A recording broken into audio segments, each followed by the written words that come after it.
ልጅን ነው። ወኢዝ ብተላ ኢብራሂም ረብሁ ቢከሊማቲን ይላል አላህ ሱብሓነሁ ወተዓላ በቁርአን ላይ።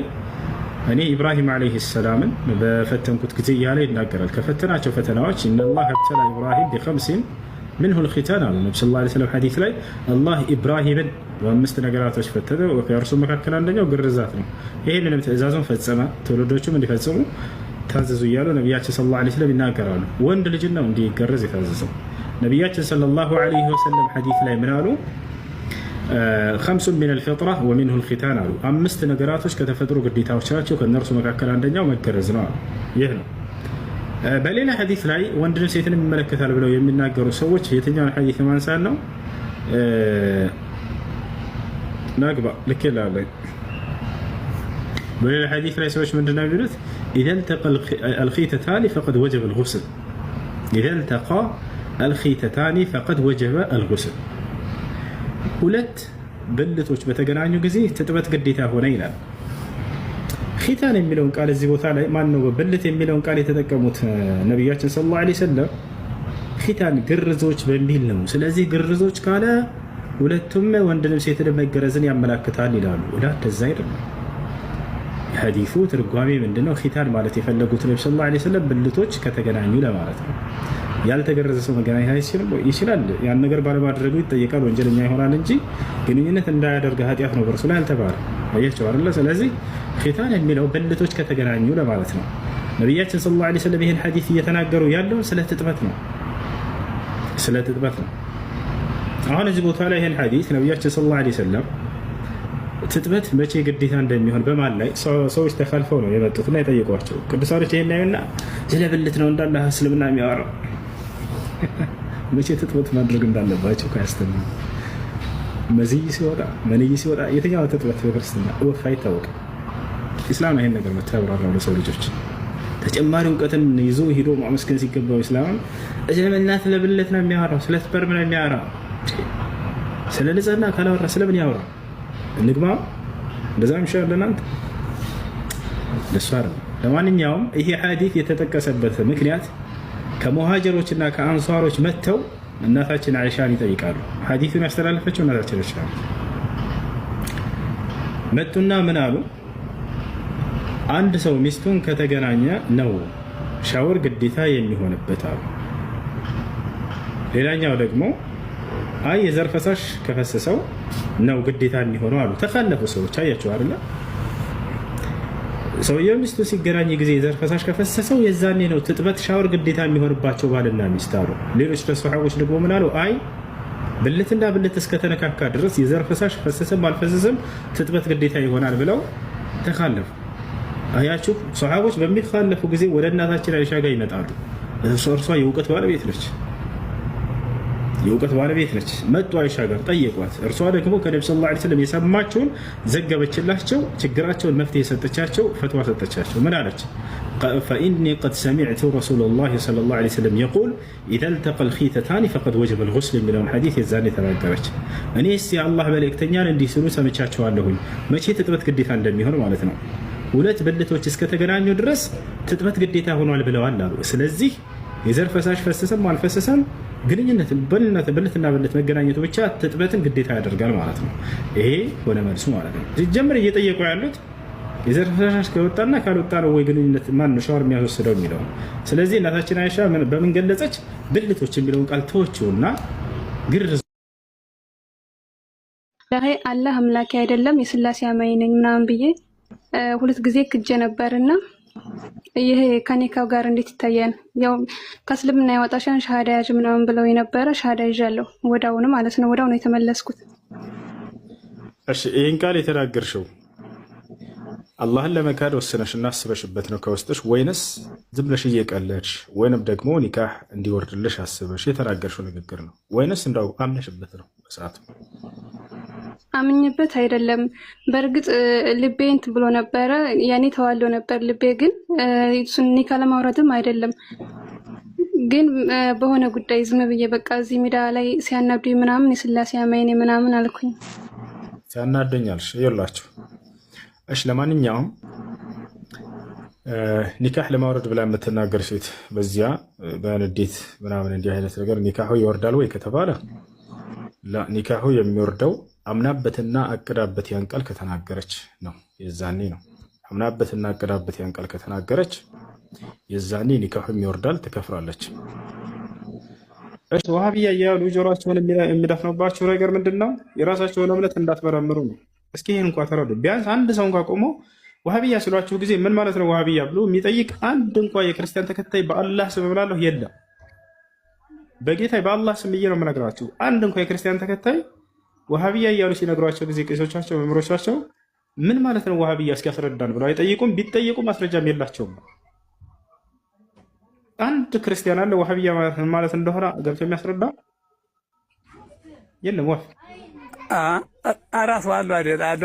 ብዙ ሾሆች አሉ አይደል? እናንተ ራሱ ተከፋፍለው እንትን የሚሉ የሚከራከሩ በሃይማኖት ምን ሀኒ ያስልኝ ሰዎች ፍቱና አባ እርሶ ያስረዱን እስኪ ስለ ወሃቢያ ምን ማለት ነው?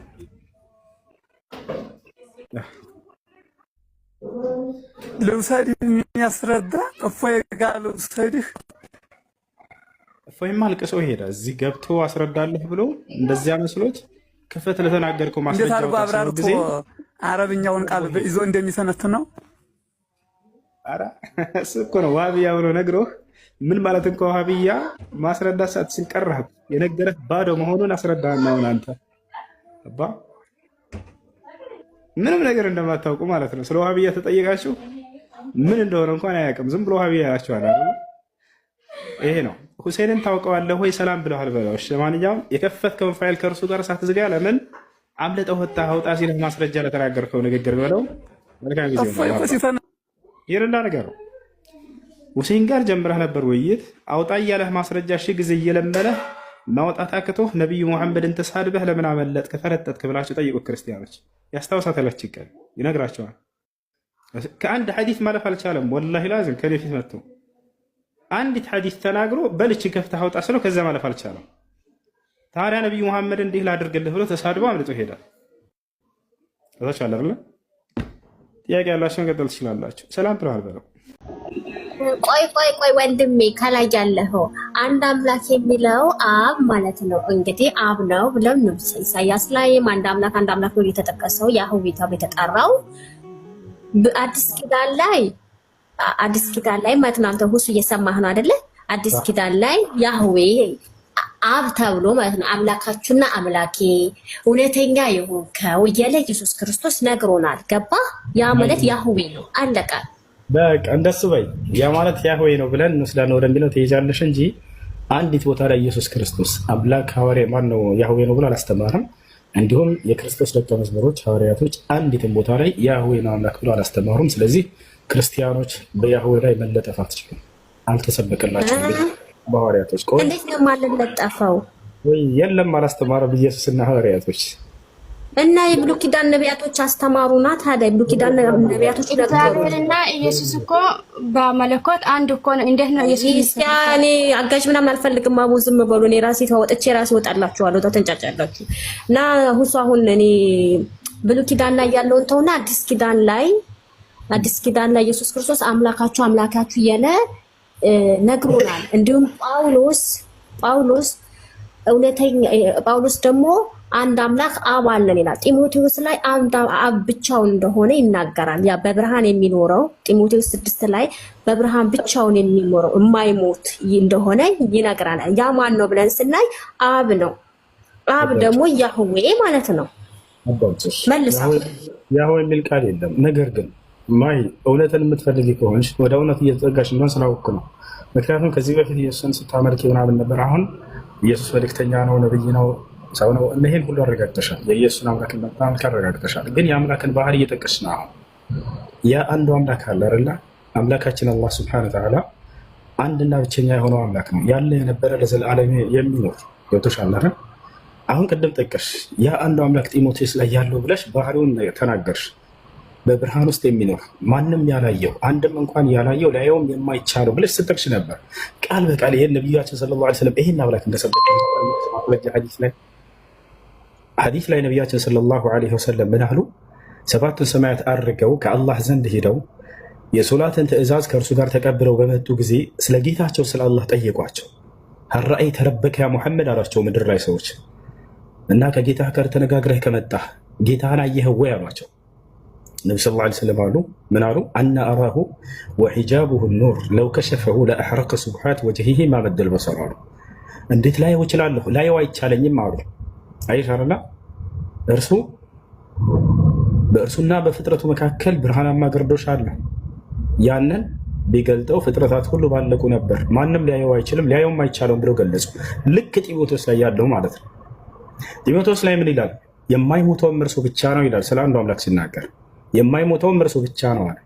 ቃል በቃል አላህ የማልሞተው እኔ ብቻ ነኝ እያለ በቁርአን ላይ ይናገራል። ወተወከል ዐለል ሐይ አለዚ ላ የሙት፣ በፍጹም በማልሞተው ብቸኛው እኔ በሆንኩት በእኔ በአምላካቸው ላይ ተመኩ ይላል። ሁወል ሐዩ ላ ኢላሃ ኢላሁ ይላል። እኔ ዘላለማዊ ሕያው የሆንኩኝ አምላክ ነኝ፣ ከእኔ በስተቀር ሌላ ማንም አምላክ የለም። ቆይ አንዴ ልጨርስ እባካችሁ። እንደዛ እያለ ይናገራል። የማይሞተውም እርሱ ብቻ ነው። አንድም ሰው እንኳን አላየውም አለ።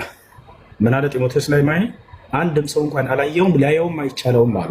ነቢዩ ሙሐመድ ሰለላሁ ዐለይሂ ወሰለም ስለ ጌታቸው ስለ አላህ ሲጠየቁ አየኸው ወይ ሲባሉ አላየሁትም፣ እንዴት ላየው ይቻለኛል አሉ። ቃል በቃል ጢሞቴዎስ ላይ ያለው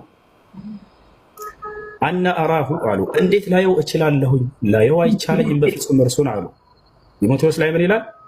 ማንም ሰው እንኳን አላየውም ሊያየውም አይቻለውም አለ። ለምን ከተባለ ጢሞቴዎስ ላይ ቀጥሎ ምን አለ? ማንም ሊቀርበው በማይችል ብርሃን ውስጥም ይኖራል አለ። አይሽ አይደለ? ነቢዩ ሙሐመድ ሰለላሁ ዐለይሂ ወሰለም ምን አሉ? በእርሱና በፍጥረታቱ መካከል ያደረገው ብርሃናማ ግርዶሽ ያ ቢገለጥ ፍጥረታት ሁሉ ባለቁ ነበር፣ ማንም እርሱን ያን ሊቀርብ አይችልም ብለው ተናገሩ። አይሽ አይደለ? በእርሱና በፍጥረታቱ መካከል አምላካችን አላህ ሱብሓነሁ ወተዓላ ብርሃናማ ግርዶሽን አድርጓል። ያን ያደረገው ለፍጥረታት እርሱ አንድ ቢገለጥ ፍጥረታቶች ሁሉ እርሱን መቋቋም ስለማይችሉና ስለሚጠፉ ነው አሉ ነቢ ሰለላሁ ዐለይሂ ወሰለም።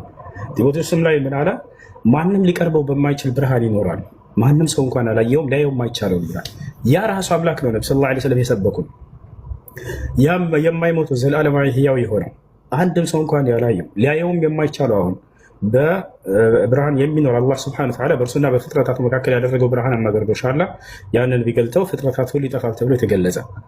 ታዲያ እንደው ለዘላለም አናየውም ወይ ከተባለ የትንሣኤ ቀን ነቢያችን ሰለላሁ ዐለይሂ ወሰለም ኢነኩም ሰተረውነ ረበኩም የውመል ቂያመቲ ከልቀመር ለይለቱል በድር ላ ቱደሙነ ፊ ሩእየቲሂ ብለው ተናግረዋል። እናንተ የትንሣኤ ቀን ጌታችሁን አላህን ታዩታላችሁ ብለውናል። እንደምናየው ገልጸውልናል። አላህን በቁርአን ላይ ሲናገር ውጁህ የውመኢዚን ናዚራ ኢላ ረቢሃ ናዚራ ይላል። ፊቶችም የዛኔ ያበራሉ በጀነት ውስጥ የአማኞች ፊት ወደ እኔ ወደ ጌታቸውም ይመለከታሉ አለ። ትንሣኤ ቀን እናየዋለን። እና ያን አምላክ ነው ነቢዩ ሙሐመድ ሰለላሁ ዐለይሂ ወሰለም መጥተው የሰበኩት። ይህን አምላክ ነው ነቢ ሰለላሁ ዐለይሂ ወሰለም ቀጥታ ቃል በቃል ቀደም የእስራኤል አምላክ እያልሽ ነበር። ቃል በቃል ስለ አላህ የእስራኤል አምላክ ነው የሚል ቁርአን ላይ ላሳየሽ። ቃለ አመንቱ አነሁ ላ ኢላሃ ኢላ አለዚ አመነት ቢሂ በኑ እስራኤል ይላል። እሺ ቆይ ኦ ማይ ጋድ ጢሞቴዎስ ላይ ያለው ቃል በሐዲስ ነው ወይስ በቁርአን ላይ ተነገራችሁ? በሐዲስ ላይ ያለ ነቢዩ ሰለላሁ ዐለይሂ ወሰለም ስለ አምላካችን ስለ አላህ የነገሩት ባህሪ ነው። ይሄ ነገር ቆይ ሎቱ ስባት አሽሃዱ አሁን ቀጥል አምጣ። እስኪ አሁን ማስረጃ አምጣ። ምን እንደሚሻላችሁ እናንተ። ቆይ ከመጽሐፍ ቅዱስ ጋር እንዴት ነው እንደዚህ አይነት ነገር? እኛ እንደ አምላካችን የሚያሳይ ጢሞቴዎስን አሁን ጭራሽ ወሰዳችሁ። አይደለም አዳምጪ። አሁን ያ ክርስቲያኖች ስትጠይቁ ጊዜ ምን ብለው ይጠይቋቸው? መጀመሪያ ሙሐመድ መጥቶ የሰበከው አምላክ ከእኛ ከያህዌ ወይንም ከአንዱ አምላክ ጋር ተመሳሳይ ነው ወይንስ አይደለም ብለው ይጠይቃሉ። እንደሆነ ስናሳያቸው አብርሃም፣ ይስሐቅ፣ ያዕቆብን አምላክ አንድ አምላክ እንደሆነ አምላክን ባህሪያት ላይ አንዱን እያነሳ ሳሳያቸው ጊዜ ራሱ ያ ነቢያቶች የሰበቁን አምላክ ነው ሙሐመድ የሰበከው ብለው ማመን ሲገባቸው ኮርጆ ነው ማለት ነው ወደሚለው እንደገና ሌላ ቅጥፈት ይኬዳል። ነቢዩ ሰለላሁ ዐለይሂ ወሰለም የሚኮርጀው ነበሩ። ጭራሽ ሌላ መጽሐፍ አያነቡም ነበር። ማንበብን የተነሳ አካል እንዴት ነው ከሌላ መጽሐፍ አንብቦ ኮርጆ ነው ሊባል የሚችለው? ቃል በቃል አምላካችን አላህ ሱብሓነሁ ወተዓላ ወማ ኩንተ ተትሉ ሚን ቀብሊሂ ሚን ኪታቢን ወላ ተኹጡሁ ቢየሚኒክ ኢዘን ለርታበል ሙብጢሉን ይላል። ሙሐመድ ሆይ ከዚህ ከቁርአን በፊት ምንም አይነት መጽሐፍን የማታነብ ነበርክ ይላቸዋል። የማትጽፍም ነህ ይላቸዋል። ለምንድን ነው ይህን ያደረገው አምላክ አላህ? ለምንድን ነው ያደረገው? ወደፊት ሰዎች ከሌላ መጽሐፍ ኮርጆ አንብቦ ነው ብለው ጥያቄ ስለሚያነሱ እያለ ይናገራል። ያለውም እየተከሰተ ነው። ያው በአንደበታቸው ላይ ቁርአን አይዋሽም። ከሌላ መጽሐፍ ጽፎ ነው ይሉሃልና ያ እንዳይሆን እኔ በሩን ዘጋሁት፣ አንተን እንዳታነብ አደረግኩ፣ እንዳትጽፍም አደረግኩ ይላል። ወከላሙ ላህ ስብሓነሁ ወተዓላ ሐቅ ወመን አስደቁ ሚነላሂ ሐዲሳ ወመን አስደቁ ሚነላሂ ቂላ። እንደ አላህ እውነት ተናጋሪ የለም። ከሌላ መጽሐፍ ጽፎ ነው ኮርጀው ነው ስለሚሉ ይህን ጥያቄ መልስ የሆናቸው ዘንድ አንተን እንዳታነብ ዘጋሁብህ ይላል። በቃ ምንም አይነት መጽሐፍን እንዳያነብ አድርጓቸዋል። ገብቶሻል አይደል? ስለዚህ ቀጥታ እዛ ነቢያችን ሰለላሁ ዐለይሂ ወሰለም ከሰማይ ወዲያው በወረዱ ጊዜ ስለ አምላክ ባህሪ ተጠየቁ። እንዴት ነው አየኸው ወይ ሲባሉ ጊዜ እንዴት ላየው እችላለሁ? ላየውስ አይቻለኝም አሉ። ቀጥታ ጢሞቴዎስ ላይ ያለው የአምላክ ባህሪ ብለሽ ቅድም የጠየቅሽው ማለት ነው። አይሻላ ይሄ ነው። እና ነቢያችን ሰለላሁ ዐለይሂ ወሰለም የነቢያቶችን አምላክ እንደሰበኩላችሁ ነው ማስረጃ የሚያሳያቸው። በል ጃአ ቢልሐቅ ወሰደቀ አልሙርሰሊን ይላል አላህ። በእውነትም ሙሐመድ እውነትን ነው ይዞላቸው የመጣው የቀደሙትንም ነቢያት እውን ብሏል አረጋግጦላችኋል ይላል። በቁርአን ላይ የማን አምላክ ነው ከቀደሙት ነቢያቶች ከተባለ የአብርሃም የኢስሐቅ የያዕቆብ አምላክ እንደሆነ አላህ ሱብሓነሁ ወተዓላ ራሱ ይናገራል። በጣም በርካታ ቦታ ላይ ወተበዕቱ ሚለተ አባይ ኢብራሂም ወኢስሐቅ ወያዕቁብ ማ ካነ ለና አን ኑሽሪከ ቢላሂ ሚን ሸይ፣ የአባቶቼን የአብርሃምን የኢስሐቅን የያዕቁብን መንገድ ተከትያለሁ በል ይላል። መንገዳቸው ምን ነበር ከተባለ ማ ካነ ለና አን ኑሽሪከ ቢላሂ ሚን ሸይ፣ ለእኛ በአላህ ላይ ቅንጣት ልናጋራ አይገባንም። አያቸው አይደል? እነዚህ ነቢያቶች ሁሉ ሲያመልኩት የነበረውን ያንን አንዱን አምላክ ነው ነቢዩ ሙሐመድ ሰለላሁ ዐለይሂ ወሰለም መጥተው አምልኮ ያሉት። ያ አምላክ ዘላለማዊ ህያው ነው አሉ። በህያውነቱ ላይ ሞትነት የለበትም ለቅጽበት። ስለ እኔ ኃጢአት ብሎ ሞተልኝ ብሎ ሂሳብ የለም አምላክ ጋር። ስለ ራሱ ሲነግረን አምላክ አላህ ምን ይላል? ወተወከል ዐለል ሐይ አለዚ ላ የሙት፣ በፍጹም በማልሞተው ዘላለም ህያው በሆንኩት በእኔ በአምላክ ላይ ተመካ ይላል። ወተወከል ዐለል ዐዚዝ ረሒም አለዚ የራከ ሒነ ተቁም ወተቀሉበከ ፊ ሳጅዲን ሁወል ሐዩ ላ ኢላሃ ኢላሁ። እርሱ ለዘላለም ህያው ነው፣ በህያውነቱ ላይ ሞትነት የለበትም። እርሱ መለኮት ብቻ ነው የአምላክ፣ በመለኮትነቱ ላይ ሰውነት የለበትም። አምላክም ነው ሰውም ነው ተብሎ የሚገለጽ አይደለም። ፈጣሪ የፍጡር ባህሪ የለውም፣ ፍጡር የፈጣሪ ባህሪ የለውም። አይ ፍጡርም ነው ፈጣሪም ነው ወይንም ደግሞ አምላክም ነው ሰው ነው ብሎ አይገለጽም። አምላክ እርሱ ለዘላለም አንድ ባህሪ ነው ያለው፣ እርሱም መለኮታዊነት ባህሪ ብቻ ነው። አምላክ ጌታ ብቻ ነው። አላህ ሱብሓነሁ ወተዓላ በጌትነቱ ላይ ባርነት የለበትም። አይ ስለኔ ብሎ ባሪያ ሆኖ መጥቶልኛል ብሎ ራስን መሸወድ አያስፈልግም። አምላክ ኃያል ነው፣ አሸናፊ ነው። በዚህ ባህሪው በአሸናፊነቱ ላይ በኃያልነቱ ላይ ተሸናፊነት የለበትም። እነዚያ የፈጠራቸው ደካማ ፍጥረታቶች እርሱን የሚገርፉት፣ የሚሰቅሉት፣ የሚገድሉትና የሚቀብሩት አይደሉም በፍጹም። አያቸዋል